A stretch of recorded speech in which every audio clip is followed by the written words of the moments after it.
Welcome back to blueprint study channel. ఈ వీడియోలో మనము 5th October 2024 మార్నింగ్ సెషన్లో జరిగిన ఇంగ్లీష్ ఎస్సే అంటే కంటెంట్ అండ్ మెథడాలజీకి సంబంధించిన 60 క్వశ్చన్స్ని సాల్వ్ చేద్దాం. ఓకే, ఇందులో మనకి గ్రామర్ ప్లస్ లిటరేచర్ రెండు ఉంటాయి కదా. సో లిటరేచర్ నేను కీని బేస్ చేసుకుని ఆన్సర్స్ చెప్తాను. ప్రిలిమినరీ కీ కాబట్టి కొంచెం రాంగ్ అయ్యే ఛాన్సెస్ ఉంటాయి, అన్నీ రాంగ్ ఉంటాయి అని చెప్పి నేను చెప్పట్లా, కానీ మీరు మీ ప్రిపరేషన్ని బేస్ చేసుకుని నేను ఇస్తున్న ఆన్సర్ కరెక్టా కాదా అని చెప్పి మీరు డిసైడ్ చేసుకోవాలి. Okay, so I will not be explaining the literature questions, గ్రామర్ని మాత్రమే మనం చూద్దాం.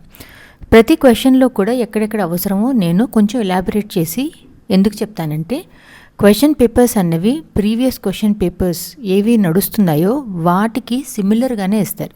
సో మనం ఎప్పుడైతే ఒక ఎంసీక్యూని ఊరికే వాడిచ్చిన ఆన్సర్ని మాత్రమే అర్థం చేసుకోవటం కాకుండా మిగతా ఆప్షన్స్ని కూడా అర్థం చేసుకున్నప్పుడు ఆ టాపిక్ మీద, ఆ కాన్సెప్ట్ మీద బేస్ చేసుకున్న ఇంకో క్వశ్చన్ వచ్చినప్పుడు మనం ఆన్సర్ చేయటం అనేది ఈజీ అవుతుంది.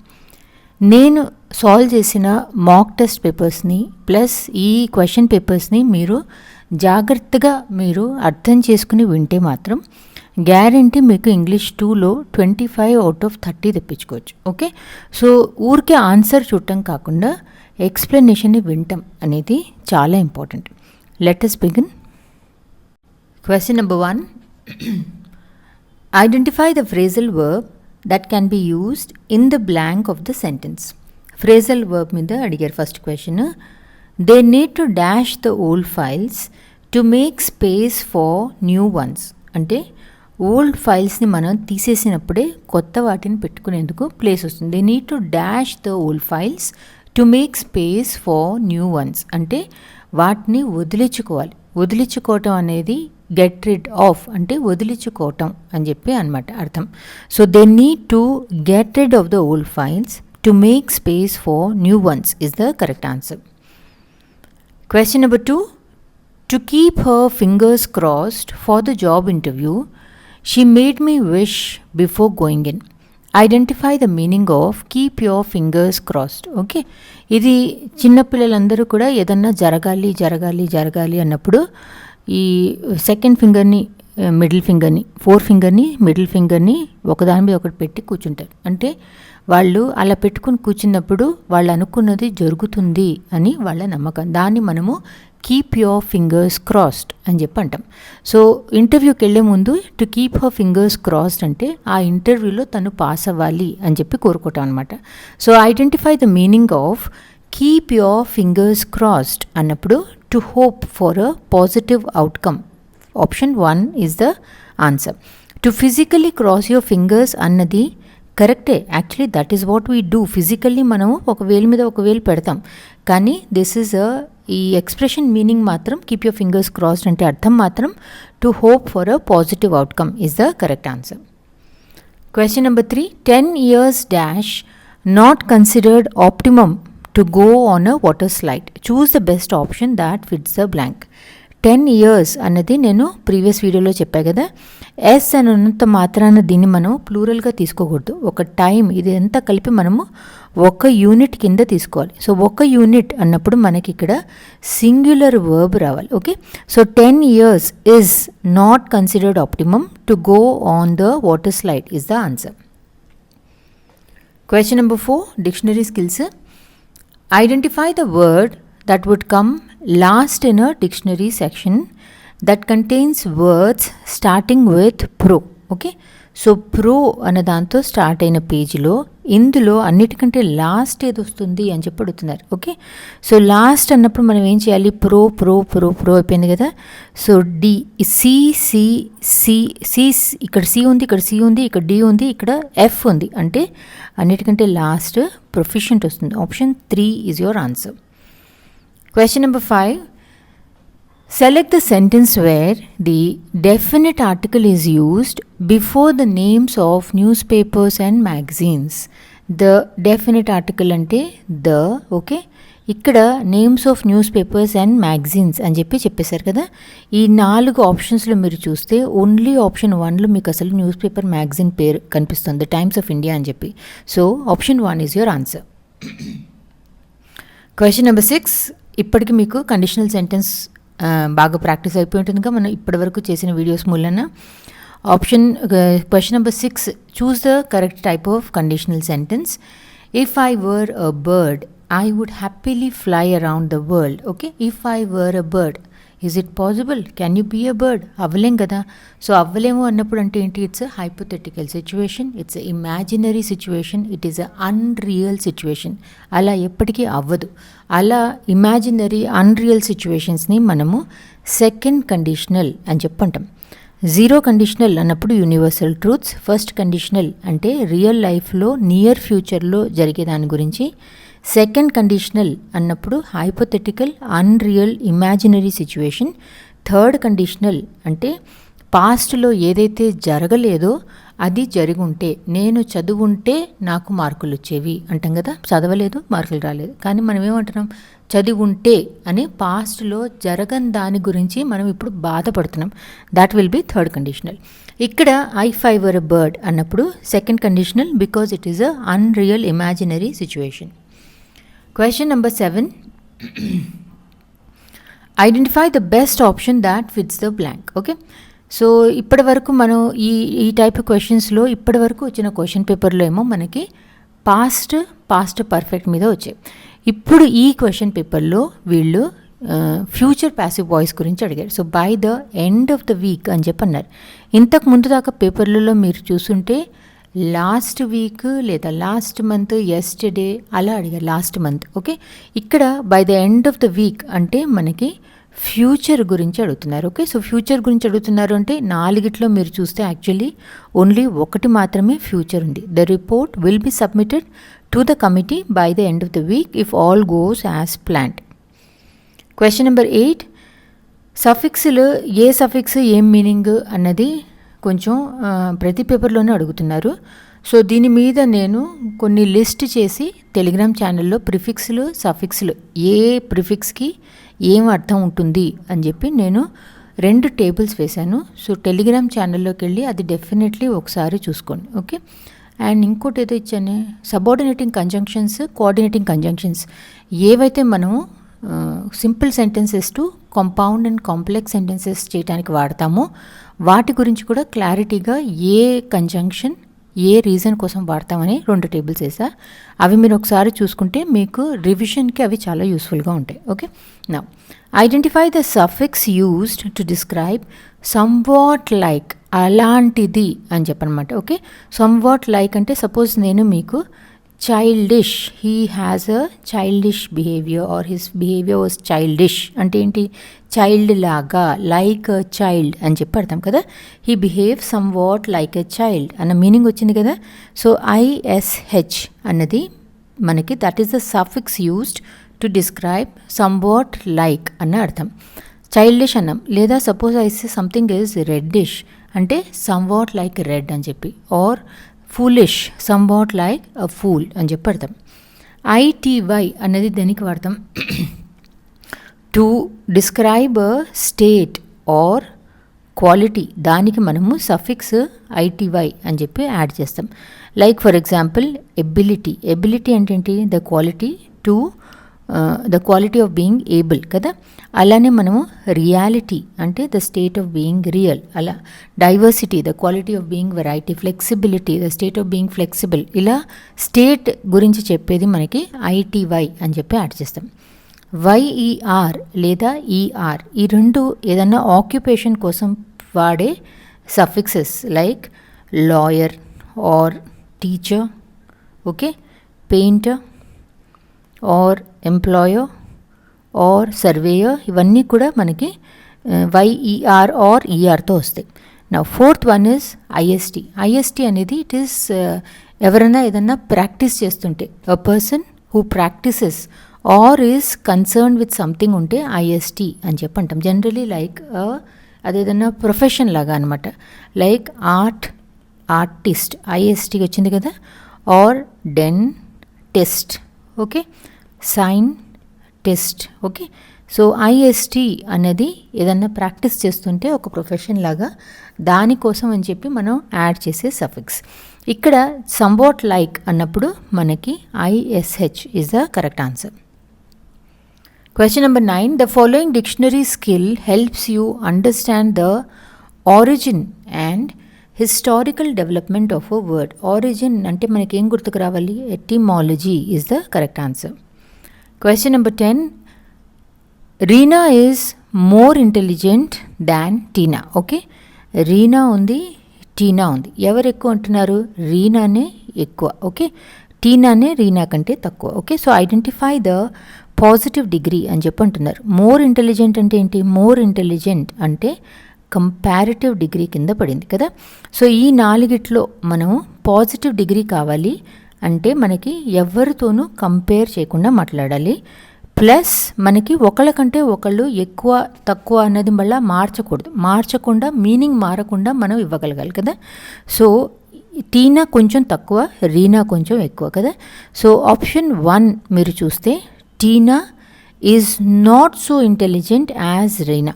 టీనా is not so intelligent as Reena అంటే ఏంటి? రీనానే ఎక్కువ అని అర్థం వచ్చింది కదా. ఈ యాజ్ అన్నది మనకి ఎప్పుడు కూడా పాజిటివ్ డిగ్రీలో మాత్రమే కనిపిస్తుంది. యాజ్ అనేది మనకి మిగతా వాటిల్లో కూడా ఉంది, కానీ మీనింగ్ మనకు మారకూడదు అన్నప్పుడు option 1 is your answer. Question number 11. Identify the sentence with the correct question tag. Okay, ఈ ఫస్ట్ వన్ ఏంటి? One of the boys is going to the concert. Okay, is he అని చెప్పి అడుగుతున్నారు. ఈజ్ హీ కాకుండా positive sentence కదా, isn't he అని చెప్పి అనాలి. వన్ ఆఫ్ ద బాయ్స్ కాబట్టి ఇజంట్ హీ అని చెప్పి వస్తుంది. థర్డ్ ఆప్షన్ మీరు చూస్తే somebody should know the answer, don't they అని చెప్పి అడుగుతున్నారు. ఇక్కడ ఈ షుడ్ అని వచ్చినప్పుడు మీరు గుర్తుపెట్టుకోండి, క్వశ్చన్ ట్యాగ్ ఎప్పుడు దీన్నే ఫాలో చేయండి. Somebody should know the answer, student they అనేది మన ఆన్సర్ అవ్వాలి. అలానే one of the boys likes soccer అన్నప్పుడు డస్ హీ కాకుండా డజంట్ హీ అన్నది రావాలి. ఆప్షన్ 2 మనం చూస్తే 2 of the girls have completed their assignment. ఇక్కడ హ్యావ్ ఉంది కదా, హ్యావెన్ దే అని చెప్పి వచ్చింది. So this is the correct answer. Question number 12. Identify the proverb which conveys the idea that one should not rush or take shortcuts to achieve success.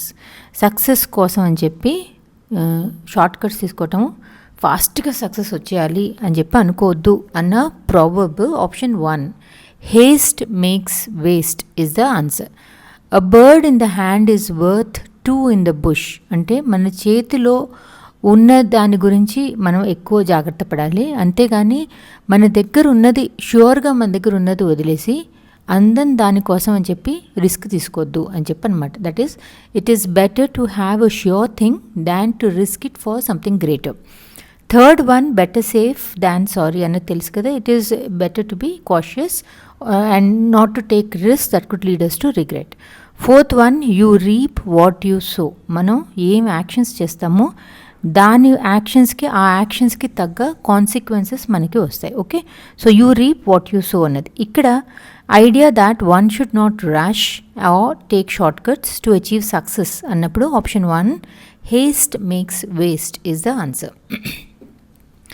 Question number 13. The bright red sun was highly conspicuous against the dull grey walls of the building. Okay, so ఇప్పుడు మీరు కాన్స్పిషియస్ అన్న meaning తెలియదు అనుకుందాం. Okay, అలాంటప్పుడు మీరు ఏం చేయాలి? ఇక్కడ against the dull grey walls అంటున్నారు, బ్రైట్ రెడ్ సైన్ అంటున్నారు. So dull grey colour wall మీద రెడ్ కలర్ సైన్ ఎలా ఉంటుంది? చాలా బ్రైట్గా చూసేగానే కనిపించేట్టు ఉంటుంది కదా. సో కాన్స్పిషియస్ అన్నదానికి సినానిమ్గా మీరు 4 చూస్తే noticeable is the correct answer. Hidden అంటే ఏంటి? హిడెన్ అంటే కనిపించకుండా దాచిపెట్టి ఉంచటం, కన్సీల్ చేసి ఉంచటం. అదే సబ్టిల్ అంటే ఏదన్నా డెలికేట్గా ఉన్నదాన్ని ఆర్ నాట్ ఆబ్వియస్గా ఉంటే సబ్టిల్ అని చెప్పి అంటాం. స్ట్రైట్ అంటే స్ట్రైట్. సో కాన్స్పిషియస్ అన్నదానికి synonym the red sign was highly noticeable against the dull grey walls of the building అని చెప్పి అర్థం వస్తుంది. Question number 14. Her approach of organizing the event was extremely meticulous, leaving no details overlooked. Okay, meticulous అంటే చిన్న చిన్న details, great attention to detail, చాలా కేర్ఫుల్గా ప్రతి పనిని చాలా కరెక్ట్గా చేయటమును, చిన్న చిన్న డీటెయిల్స్కి కూడా నెగ్లెక్ట్ చేయకుండా, ఓవర్లుక్ చేయకుండా అన్నీ చిన్న చిన్న వాటిని కూడా కరెక్ట్గా ఒక ప్లేస్లో ఉంచాలి అన్న ఆలోచనతో పనిచేస్తే మెటిక్యులస్గా చేస్తారు అని చెప్పి అంటాం.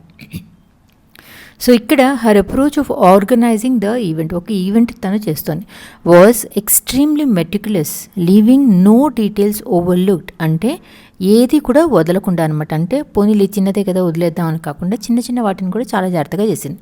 సో మెటిక్యులస్కి ఆపోజిట్ ఏంటి, అంత జాగ్రత్తగా చేస్తోంది అంటే opposite will be option 3, careless is the answer.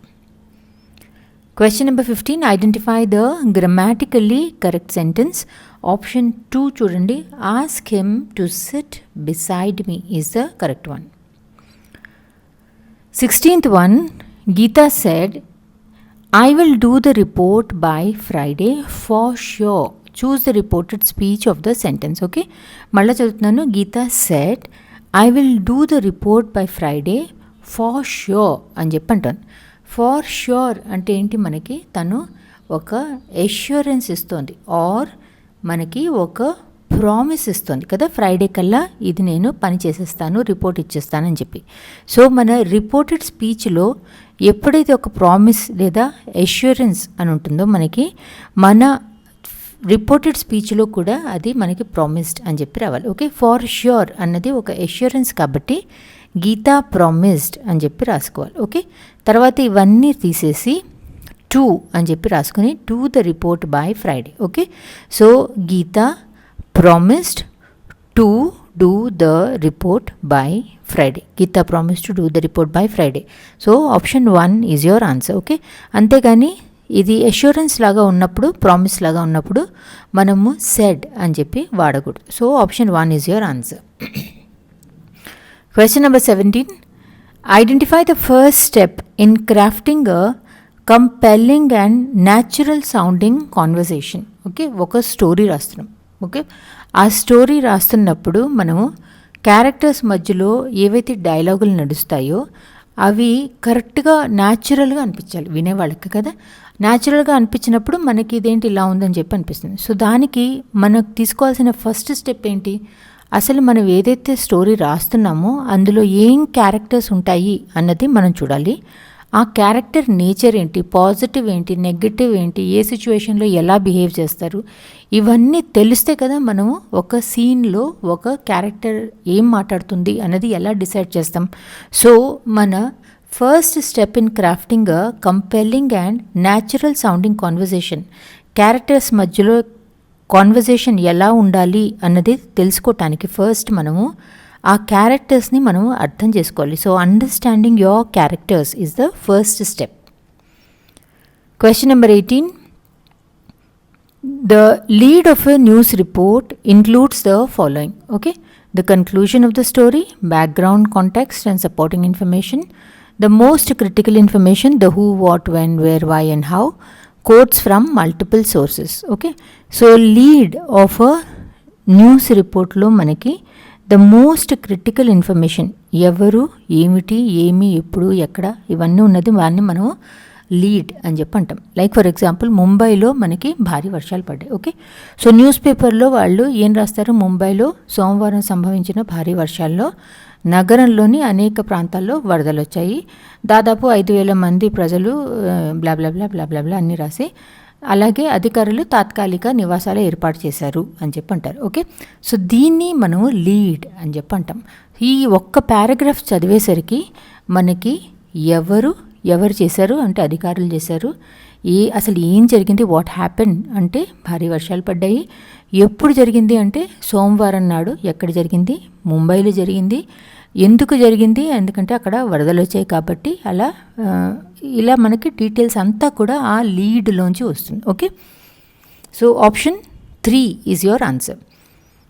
Question number 19, select a transactional function example. Transactional function అన్నప్పుడు మనకి అక్కడ ఏదైనా ట్రాన్సాక్షన్ నడవాలి. ప్రీవియస్ క్వశ్చన్ పేపర్లో కూడా చూసాం కదా. So option 4, do you offer any discount for the shirt అన్నది transactional function of language. Question number 20. The instructions were not clear. Dash, many people had trouble following them. The instructions were not clear. So anamata. So annappudu manamu hence అని చెప్పి వాడతాం. The instructions were not clear, hence many people had trouble following them. Question number 21. Identify the modal verb used to express an action that has been required in the past. I dash have completed the task by now. I should have completed the task by now. అంటే it indicates a recommendation. అంటే పాస్ట్లో మనము something that was expected to have been done by now. ఇప్పటి వరకు నేను చేయాల్సింది కానీ చేయలేదన్నమాట. So I should have completed, నేను చేసి ఉండాల్సింది అని అర్థం అనమాట. So should is your answer.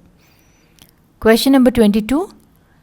Identify the term for a person who is excessively romantic and impractical. Okay, option 4 quixotic is the answer. Quixotic అన్న పర్సన్ కొంచెం ఐడియలిస్టిక్గా ఉంటారు, ఓవర్లీ రొమాంటిక్గా ఉంటారు, ఇంప్రాక్టికల్గా ఉంటారు. ఓకే, జనరలీ అందరితో మనం చాలా మంచి అనిపించుకోవాలని చెప్పి they will be in pursuit of noble but unattainable goals. And ఈ వర్డ్ ఎక్కడి నుంచి వచ్చింది అంటే మనకి లిటరేచర్లో డాన్ క్విగ్జోట్ అని చెప్పి ఒక క్యారెక్టర్ ఉంటాడు, ఇలాంటి క్యారెక్టర్. ఆ క్యారెక్టర్ నుంచి వచ్చిన టర్మ్ ఇది క్విగ్జాటిక్. ఓకే, ప్రాగ్మాటిక్ అన్నప్పుడు someone who is very practical and realistic approaches మీద ఎక్కువగా, that is how his nature is. Realistic అన్నప్పుడు ఏ సిచ్యువేషన్ మనకి లైఫ్లో ఎలా వస్తే ఆ సిచ్యువేషన్ని అలానే తీసుకుని దాన్ని బేస్ చేసుకుని లైఫ్ని గడిపేవాళ్ళు రియలిస్ట్ అని చెప్పి అంటాం. సినిక్ అన్నవాళ్ళు అవతల వాళ్ళని ఈజీగా నమ్మరు. ఓకే, అలాంటి వాళ్ళని సినిక్ అని చెప్పి అంటాం. Question number 23. As the sun began to set, the soft light of the evening sky made her decide to light a lantern, revealing the light footsteps left in the sand. Okay, as the sun began to set, the soft light of the evening sky made her decide to light a lantern, revealing the light footsteps left in the sand. The word light in the above sentence is used as which part of speech? Okay, so ikkada first మనం చూస్తే as the sun began to set, the soft light of the evening అన్నప్పుడు ఇది మనకి noun అవుతుంది. Okay, soft light. Then 2 వచ్చింది కదా, 2 వచ్చింది అంటేనే దీన్ని నేను ఒక క్వశ్చన్ పేపర్లో చెప్పా, this is called infinitive. Okay, infinitive. 2 and verb వచ్చింది అంటేనే ఇన్ఫినిటివ్ అంటేనే వర్బ్. ఓకే, సో 2 లైట్ అనేది ఇట్స్ ఎ ఇన్ఫినిటివ్ వర్బ్.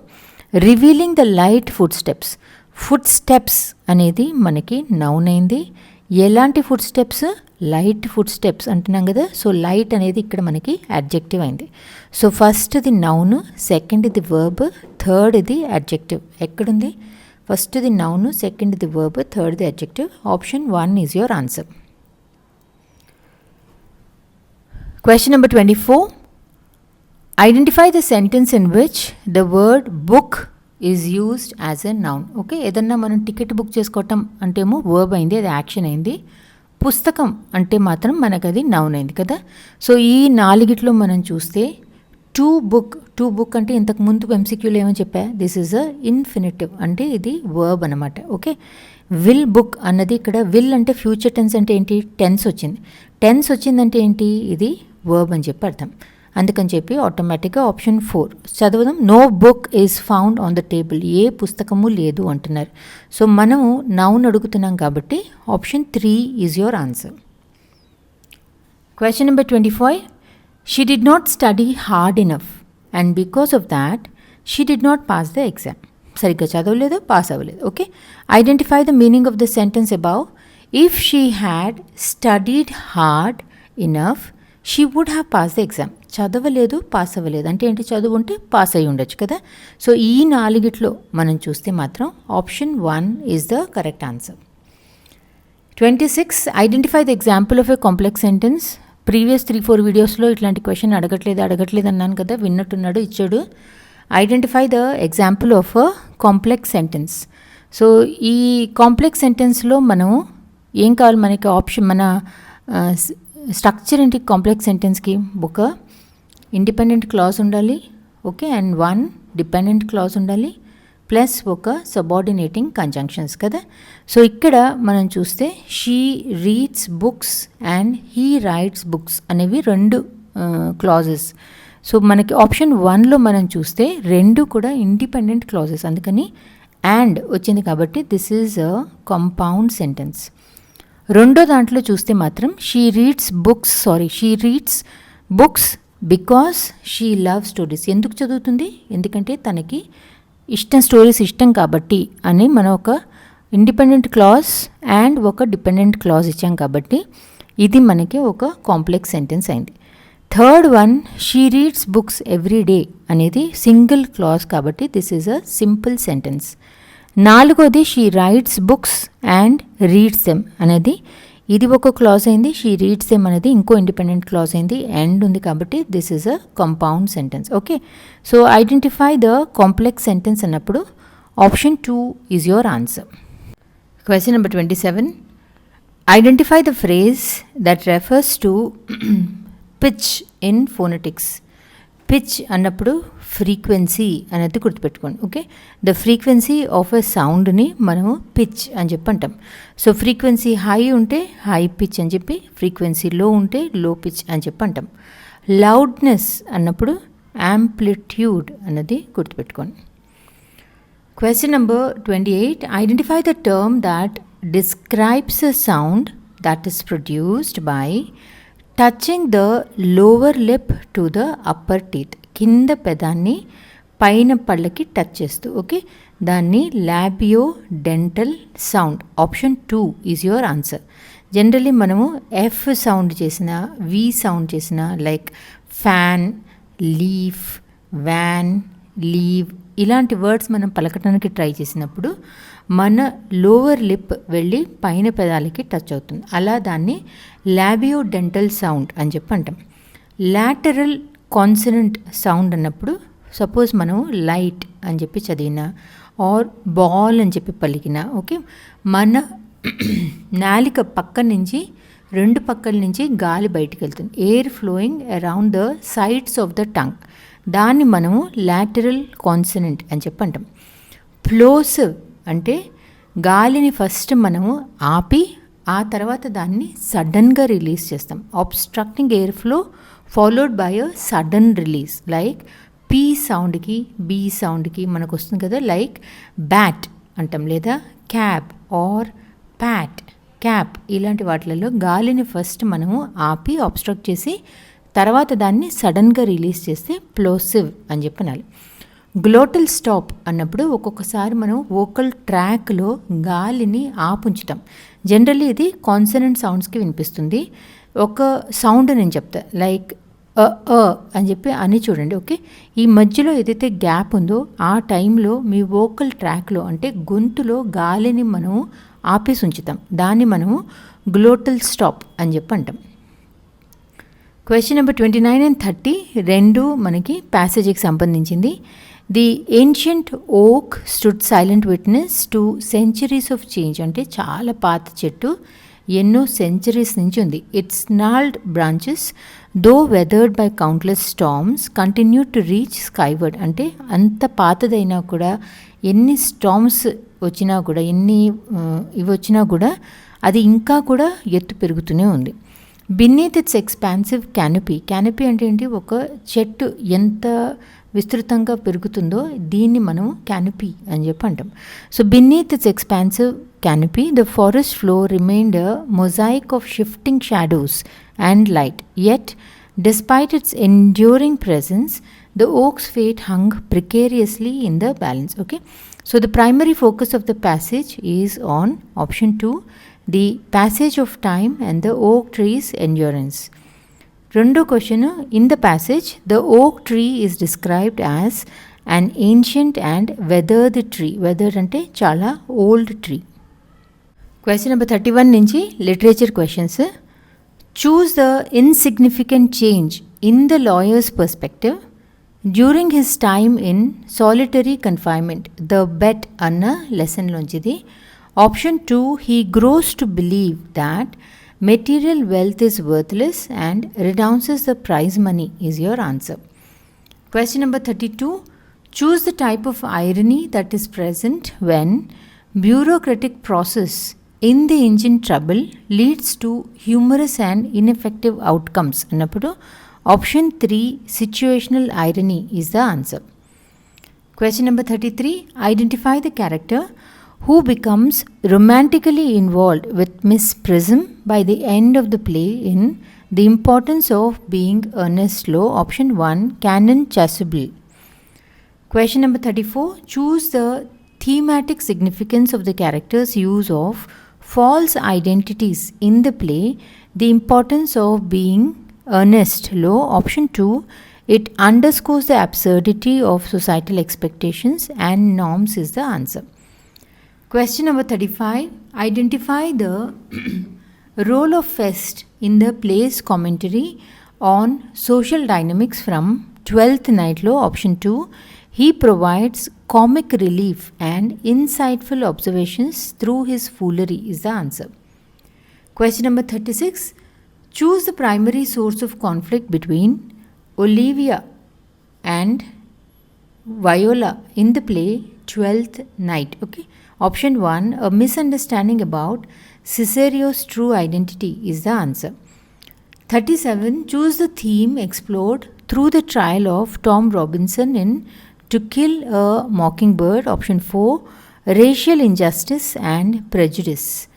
38.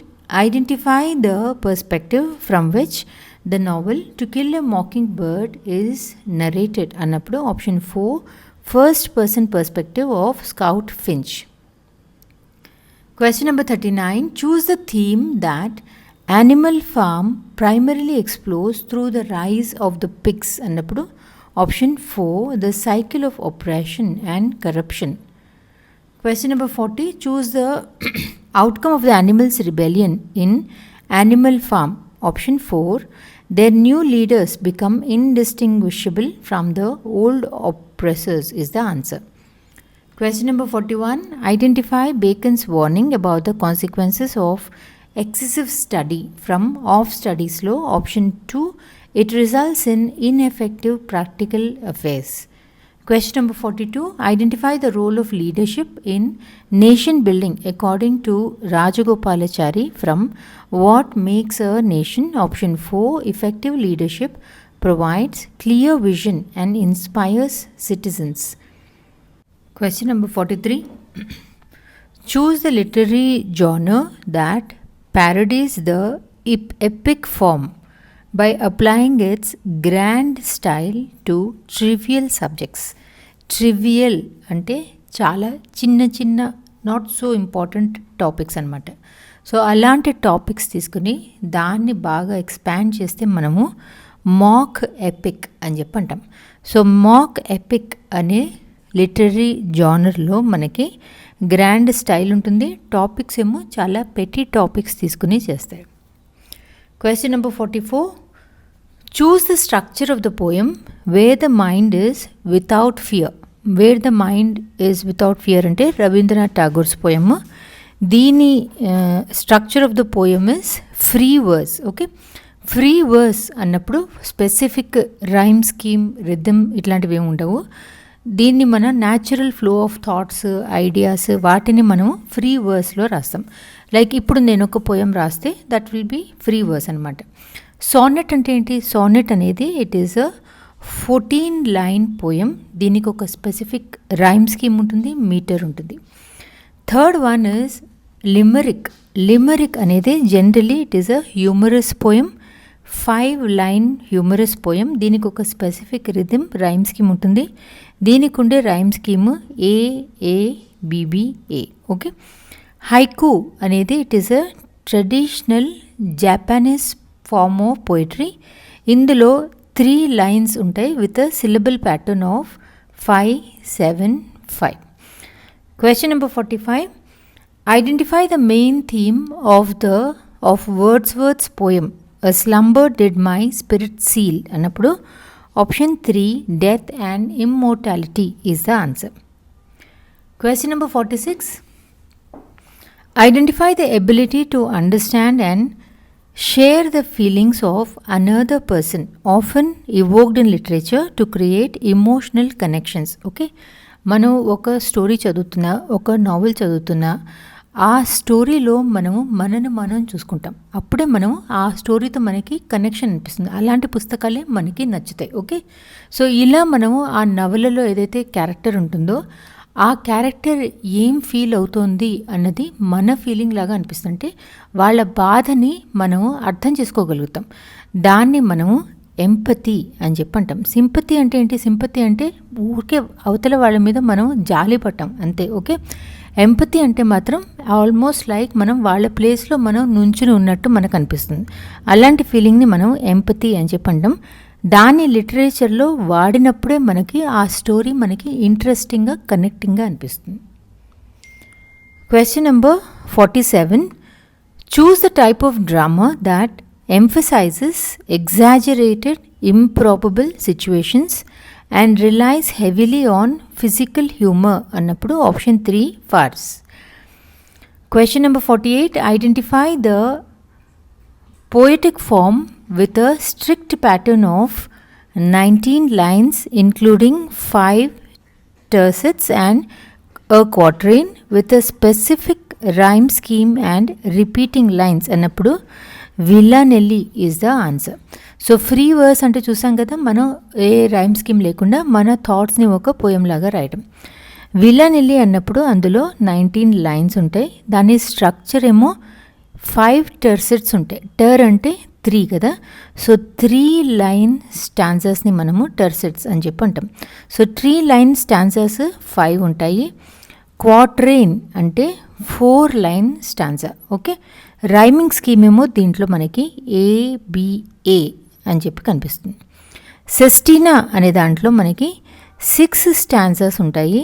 ఇందులో మనకి ఒక్కొక్క స్టాన్జా 6 లైన్స్ ఉంటాయి, followed by a 3 line envoy. Ballad అనేది జనరలీ మనకి నరేటివ్ పోయం. ఇందులో సింప్లర్ రైమింగ్ స్కీమ్ ఉంటుంది. బేసికలీ స్టోరీ టెల్లింగ్ లాగా ఉంటుంది. Question number 49. Identify the subskill of speaking that involves organizing thoughts logically.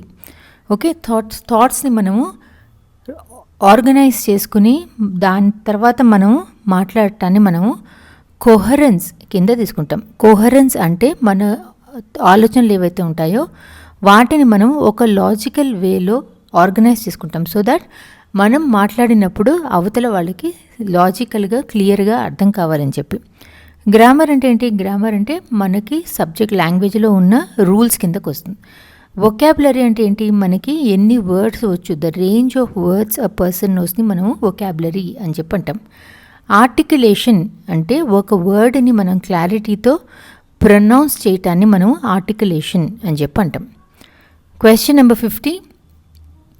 Identify a learning outcome that represents a desired condition in English language teaching. Okay, we are talking about a learning outcome. ఈ నాలుగిట్లో మీరు చూస్తే option 2, developing aesthetic sensibility and appreciation అనేది that's a learning outcome. Question number 51. Identify the stage of teaching reading that involves interaction based on a displayed material. Okay, ఇది నాకు కొంచెం doubt. They are talking about reading. మనం రీడింగ్ని నేర్పించడం ఎలా నేర్పిస్తామని చెప్పి. Okay, stage of teaching reading గురించి మాట్లాడుతున్నారు. That involves interaction based on a displayed material. Displayed material అంటే రీడింగ్లో మనం ఏం వాడతాం? ఒక చార్ట్ కానీ, ఒక పిక్చర్ కానీ, లేదా టెక్స్ట్ బుక్ని వాడతాం కదా.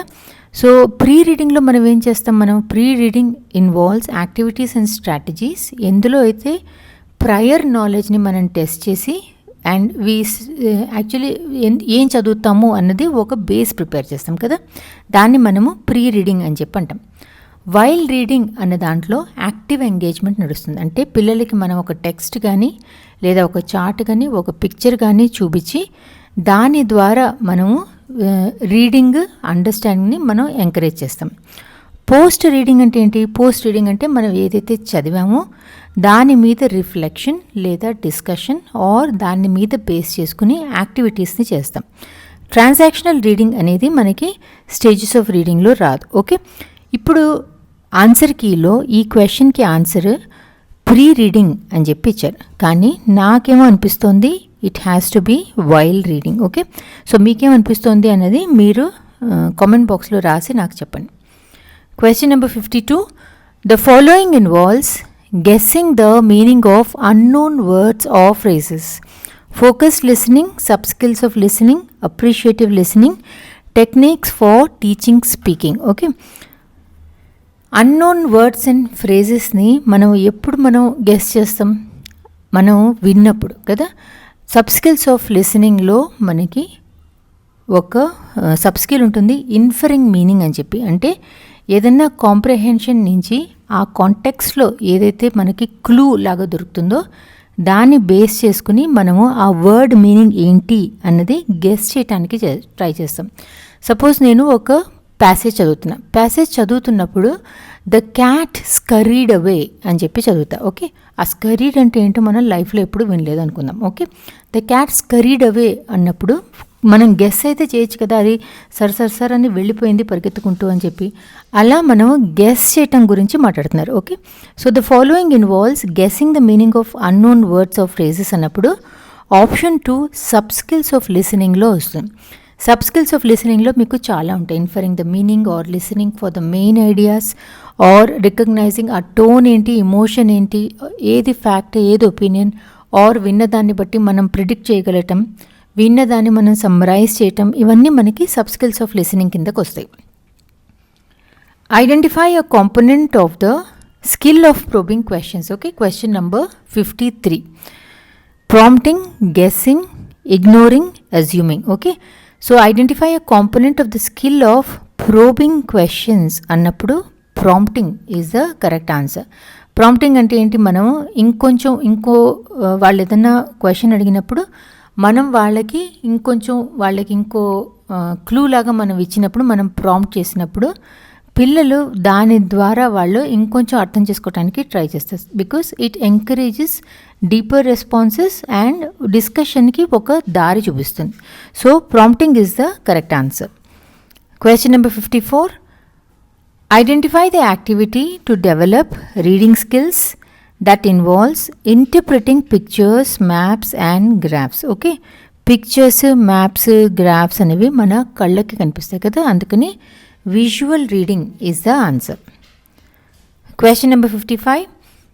Identify the statement that best describes Steven Pinker's view on language acquisition in children. Okay, Steven Pinker's కూడా మనకి నోమ్ చామ్స్కీ లాగానే సేమ్ ఐడియా, ఆయనకు కూడా పిల్లలు ఆటోమేటిక్గా లాంగ్వేజ్ని నేర్చుకోగలరు అని చెప్పి. So option 3 children acquire language quickly, easily and without formal teaching అన్నది Steven Pinker view on language acquisition in children. Question number 56. Identify the hypothesis by Krashen that explains how learners use their acquired knowledge to self-monitor their language. Okay, క్వశ్చన్లోనే answer ఉంది. Monitor hypothesis is the answer. దీన్ని నేను previous వీడియోలో explain చేశాను. I will give the link of that video in the description box. అక్కడి నుంచి ఒకసారి చూడండి, ఎందుకంటే దీని మీద ఒక క్వశ్చన్ గ్యారంటీగా వస్తుంది. Okay, question number 57. The end means approach in curriculum construction is proposed by R.W. Tyler. Okay, John Dewey అన్న ఆయన మనకిచ్చింది progressive educational philosophy. Benjamin Bloom ఇచ్చింది మనకి బ్లూమ్స్ టాక్సానమీ. హావర్డ్ గార్డనర్ మనకిచ్చింది థియరీ ఆఫ్ మల్టిపుల్ ఇంటెలిజెన్సెస్. కాబట్టి మీరు guess చేయటం కూడా easy. Question number 55. Identify a strategy used in remedial teaching. Remedial teaching అంటే ఏంటి? ఎవరైతే పిల్లలు కొంచెం కష్టపడుతున్నారో ఆ పిల్లలకి మనము వాళ్ళకి ఏం ప్రాబ్లం ఉంది అని ఐడెంటిఫై చేసి వాళ్ళకున్న ప్రాబ్లమ్ని మనము సాల్వ్ చేసి వాళ్ళకి ఎక్స్ట్రా సపోర్ట్ ఇస్తాం కదా. సో ఒక్కొక్క పిల్లడికి ఒక్కొక్క ప్రాబ్లం ఉన్నప్పుడు వాళ్ళకి ఏం ప్రాబ్లం ఉందో దాన్ని బేస్ చేసుకుని వాళ్ళకి సపోర్ట్ ఇస్తాం. అంటే Individualized educational program is the answer. Question number 59. Choose the best option that fits the blank. In the dash approach, the course material is broken into independent, non-linear units with each module being complete in itself. Okay, ikkade mee answer dakkunundi. Option 2 modular is the correct answer. Spiral approach అంటే ఏంటి? Spiral approach అంటే ఒక్కొక్క క్లాసులో మనం ఒక టాపిక్ని ఇంకొంచెం higher level add చేసుకుంటూ పోతాం. ఓకే, ప్రీవియస్ వీడియోలో ఏం చెప్పాను నేను? నౌన్స్ని మనం క్లాస్ 3లో ఇంట్రడ్యూస్ చేసిన ఒక్కొక్క క్లాస్లో దానికి డిఫికల్టీ లెవెల్ అనేది మనం పెంచుకుంటూ పోతాం. దాన్ని మనము స్పైరల్ అప్రోచ్ అని చెప్పి అంటాం. లీనియర్ అప్రోచ్ అంటే it is a straight and sequential progression through the material. అంటే ఈచ్ పార్ట్ మనకి ప్రీవియస్ దాని మీద ఉంటుంది, కానీ మనకి the topic may be a little different అనమాట. థర్డ్ వన్ మ్యాట్రిసెస్ అప్రోచ్ అనేది it is not related to this topic. 60th question, this is the last question in this paper. Identify the aspect of curriculum design that refers to the logical progression and development of content across grades. Okay, ఇందులో ఈ 3 curriculum డిజైన్కి సంబంధించినవి. Okay, so these are the concepts related to curriculum design and educational structure. Vertical articulation అన్నప్పుడు మనము spiral approach లాగానే ఇంతకుముందు ఏం చదివామో దాని మీద బేస్ చేసుకుని మనము నెక్స్ట్ గ్రేడ్కి వచ్చినప్పుడు ఇంకొంచెం యాడ్ చేసుకుంటూ పోతాం. ఓకే, సో 1 గ్రేడ్లో మనము 3rd స్టాండర్డ్లో మనము ఎడిషన్ నేర్పిస్తే తర్వాత మనం 4th స్టాండర్డ్లోకి వచ్చినాక మనం మల్టిప్లికేషన్ నేర్పిస్తాం కదా, దాన్ని మనం వర్టికులర్ ఆర్టికులేషన్ కిందకి తీసుకుంటాం. హారిజాంటల్ ఆర్టికులేషన్ అన్నప్పుడు కొన్ని కాన్సెప్ట్స్, కొన్ని మెథడ్స్ లాంటి వాటిని మనం ఒకటే క్లాస్లో డిఫరెంట్ సబ్జెక్ట్స్లో నేర్పిస్తాం. లైక్ క్లాస్ 5లో సపోజ్ మనం ఏదన్నా సైంటిఫిక్ మెథడ్ నేర్పిస్తున్నాం. ఓకే, ఆ సైంటిఫిక్ మెథడ్ నేర్పిస్తున్నప్పుడు మనం అబ్జర్వేషన్ ఎలా చేయాలి, హైపోథెసిస్ని ఎలా ఫార్ములేట్ చేయాలి, డేటాని ఎలా కలెక్ట్ చేయాలి అని చెప్పి పిల్లలకి సైన్స్ క్లాస్లో నేర్పిస్తాం. అదే సోషల్ స్టడీస్ క్లాస్లో ఈకో సిస్టమ్స్ అని చెప్పి ఒక టాపిక్ నేర్పిస్తూ ఆ ఈకో సిస్టమ్కి సంబంధించి కూడా ఆ సోషల్ స్టడీస్ టీచర్ కూడా అబ్జర్వేషన్ ఎలా చేయాలి, హైపోథెసిస్ ఫార్ములేషన్ ఎలా చేయాలి, డేటా కలెక్షన్ ఎలా చేయాలి అని చెప్పి నేర్పిస్తారు. సో సైంటిఫిక్ ఎంక్వైరీ అనేది ఓన్లీ సైన్స్లోనే కాకుండా సోషల్ స్టడీస్లో కూడా వాళ్ళు రీఇన్ఫోర్స్ చేస్తారు. ఓకే, సో దాన్ని మనము హారిజాంటల్ ఆర్టికులేషన్ అని చెప్పి అంటాం. థర్డ్ది ఇంటిగ్రేషన్, అంటే ఒకటే టాపిక్ని మనము డిఫరెంట్ సబ్జెక్ట్స్లో మనం నేర్పిస్తాం. సపోజ్ మనము సైన్స్లో ఈకో సిస్టమ్స్ గురించి, బయోడైవర్సిటీ గురించి నేర్పిస్తాం. ఓకే, అదే మనము లాంగ్వేజ్లోకి వచ్చేసరికి మనం ఎన్వైరన్మెంటల్ లిటరేచర్ అంటే ఎన్వైరన్మెంట్కి సంబంధించిన టాపిక్ మీద మనం లెసన్ ఇస్తాం. మ్యాథ్స్లో పొల్యూషన్, స్టాటిస్టిక్స్ అలాంటివి మనం గ్రాఫ్స్ అన్న చాప్టర్లో చూపిస్తాం. ఆర్ట్ క్లాస్లో మనము ఎన్వైరన్మెంటల్ ప్రొటెక్షన్ ఎలా చేయాలి మీరు అని చెప్పి మనం పోస్టర్స్ చేయండి అని చెప్పి చెప్తాం.